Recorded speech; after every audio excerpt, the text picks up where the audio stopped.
Well, hello there. I'm cleaning this bucket because I'm about to be grouting those rocks, and you need a clean bucket for that. You also need a margin trowel to mix the sanded grout. We're using sanded grout because river rocks, which these are on the shower floor, have a lot of gaps, and only sanded grout is really what you want to use for that. Unsanded grout, it's going to crack and it's not going to look as good. We also have my float, sponge, and a grout, and I use Mopai's Care Color S to sand the grout. Alright, so I covered the drain all around the edges nicely with blue tape. If the color on the floor is different than what's on the wall, which it's not, then I tape around the rim to make sure I don't get any of the color into the grout joints that have already been grouted, and that dye from the grout will discolor the grout that's in place if it were a different color, which it's not. So we're just going to go over, and that's it right now. So I usually start from the back and make my way to the front. Don't need to have this on. Wear your knee pads.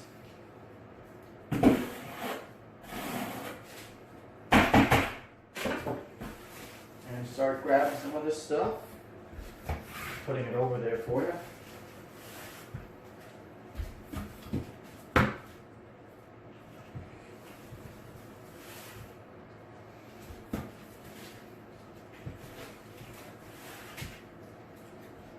And we start spreading it. Make sure you get pushed nice. When I have it at a 45-degree angle, when you swipe, you're kind of pushing it into the grout joints. And you want to go back and forth because you want to get it inside.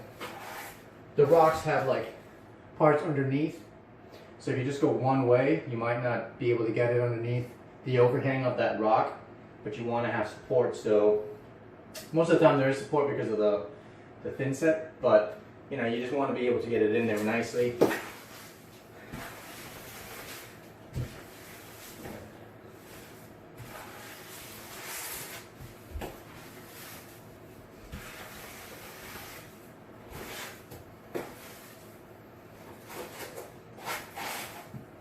Just keep doing that throughout the whole thing.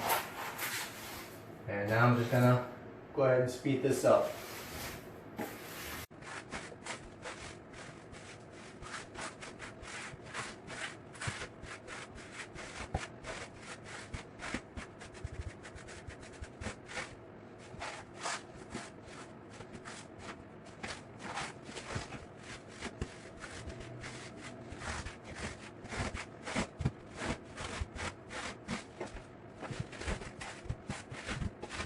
Another thing I like to do on the corners here, by the time I use the floor, I want to get some of this grout in my hand, and I want to put it up against here like that, and then I just kind of like rub my middle finger or any finger.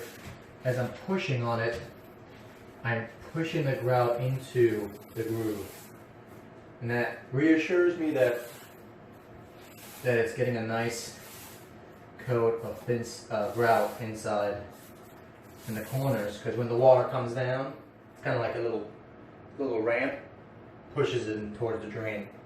You want to have some grout there.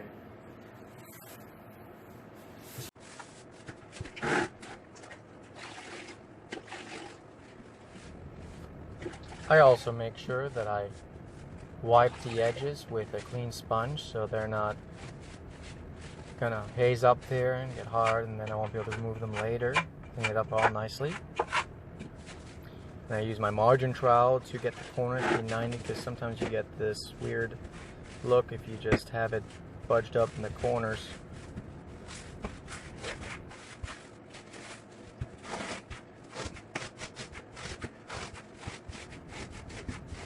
I turn the float almost at a 90 degree and I scrape across the floor to try to get as much of the grout off the stone as possible. So then when it's starting to set up, meaning it's starting to get real hard and dry up, it won't be too much to remove once I use my sponge on it.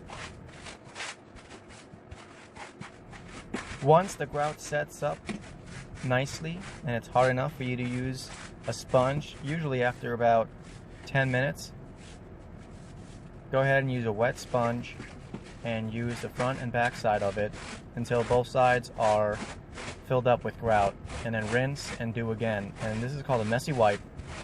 And then after you do the messy wipe, you come back for the final wipe, and you take the sponge, and I don't have this in the video, but you take the sponge and you wipe it across one side, and then you turn it over and wipe it across the other side. And you repeat this until the whole floor looks like this. Beautiful. Alright, that's it for me today. Have a great day. Bye.